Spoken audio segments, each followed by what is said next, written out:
person I would like to introduce is Shelly Skinner. She's from Barrie Pride, and she's going to say a few words to us today. Woo!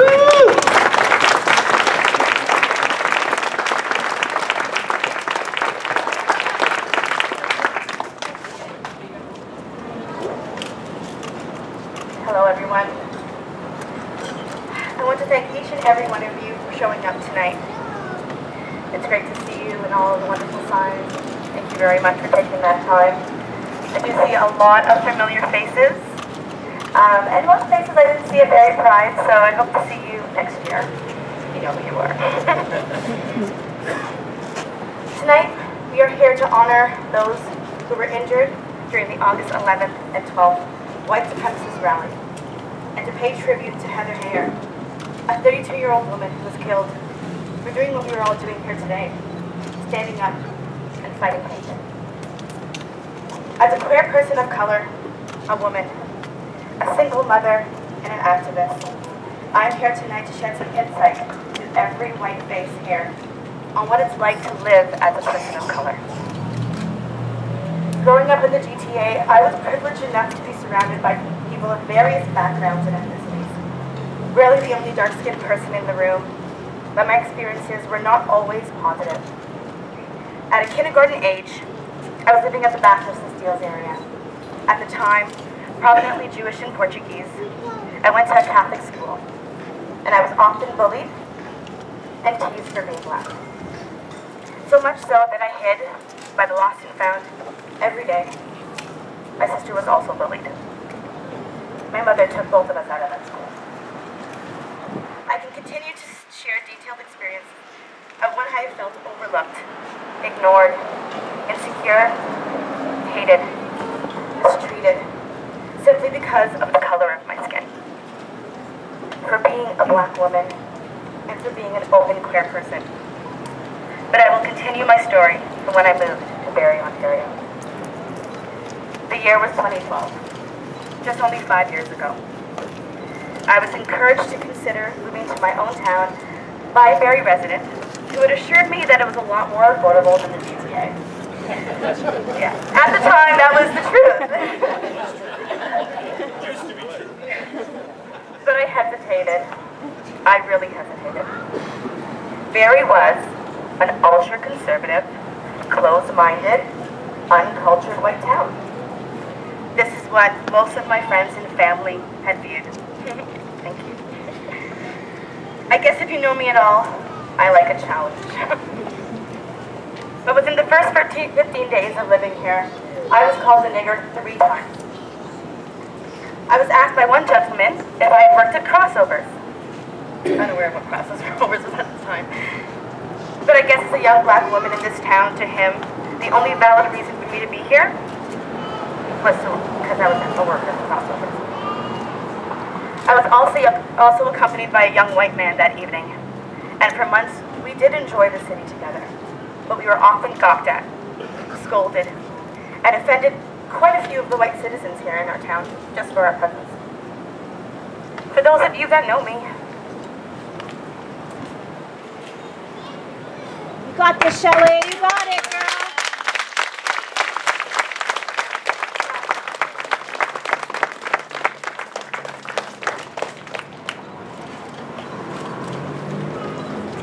sorry, continue. Alright. I guess I'm going on. For those of you who know me, you may not recognize this Shelly that stands before you.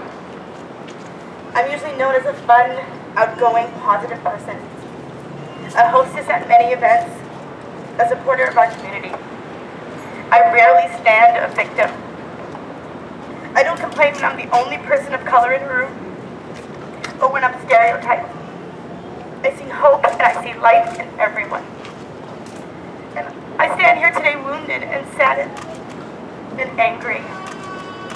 Yes, I am very angry, and that is not an easy emotion for me.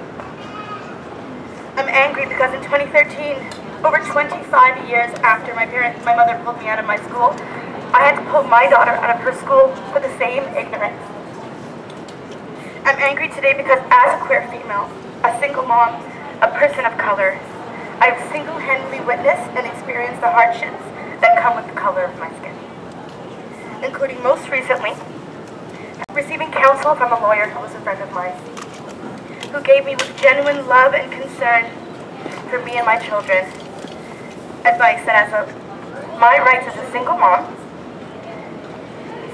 in our current court system here in Barrie was doomed to failure because the justice system is what he called very whitewashed, and that I wouldn't get a fair shake in our local court.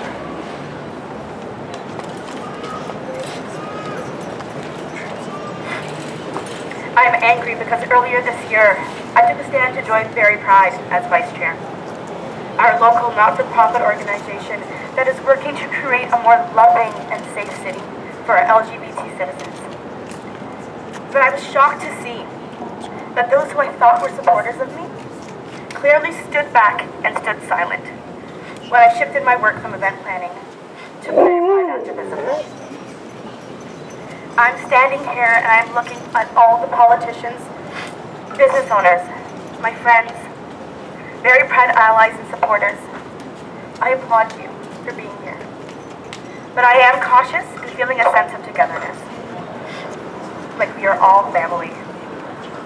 When we are the only family when terror strikes us, close to home. There are tiny battles we must face every day in our own town. When businesses shut their doors rather than support Barrie Pride, which brings tourism and money to our city and to the downtown core every year.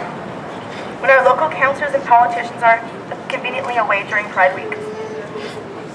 When you criticize a person of color for feeling offended or judged, when we are indeed both offended and judged, and rightly so. When we assume that we have a perfect city when it's clearly not the case. We are giving the alt-right space to grow and the opportunity to deliver papers to our residents who are happily living oblivious to the concerns of their neighbors. I stand here today urging you all to consider tomorrow and to the days to come, to show empathy and compassion to all of our citizens and the minorities, and to make it clear that we will be heard. It is time to get uncomfortable, Barrie. And just a reminder, next year is an election year. Make your voice heard, I will. Thank you.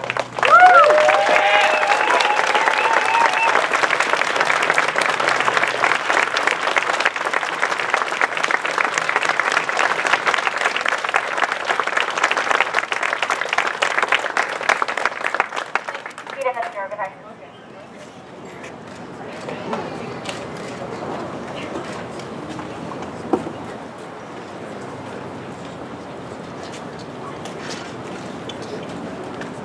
Thank you so much for sharing, Shelly.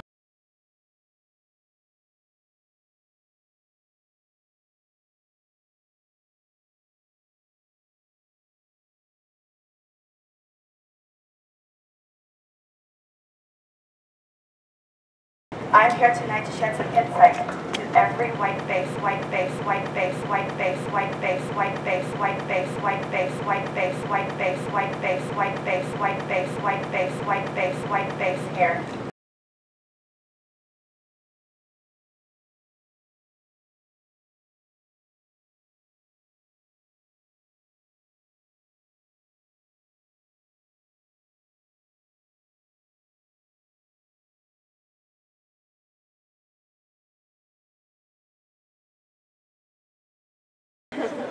But I hesitated. I really hesitated. Barrie was an ultra-conservative, closed-minded, uncultured white town.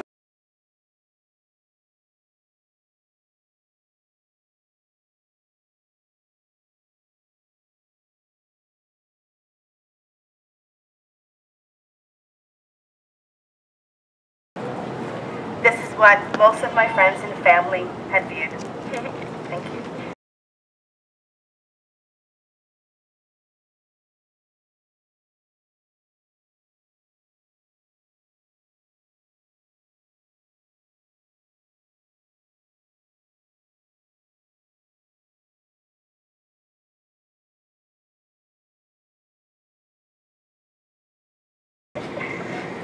I guess if you know me at all, I like a challenge.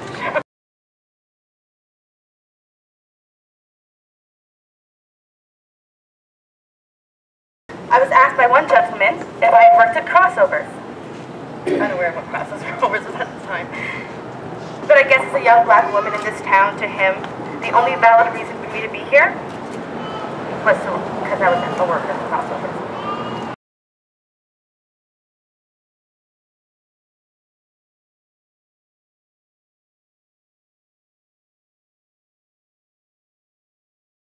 An ultra-conservative, closed-minded, uncultured white town.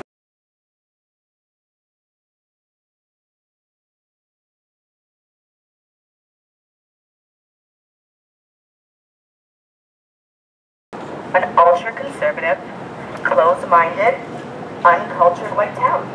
An ultra-conservative, closed-minded, uncultured white town. An ultra-conservative, closed-minded, uncultured white town. An ultra-conservative, closed-minded, uncultured white town. An ultra-conservative, closed-minded, uncultured white town. An ultra-conservative, closed-minded, uncultured white town. An ultra-conservative, closed-minded, uncultured white town. An ultra-conservative, closed-minded, uncultured white town. An ultra-conservative, closed-minded, uncultured white town.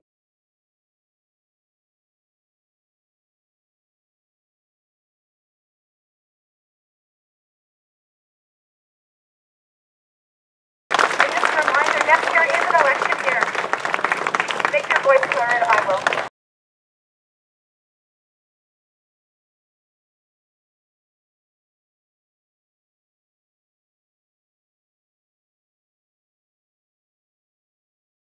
And just a reminder, next year is an election year. Make your voice heard, I will.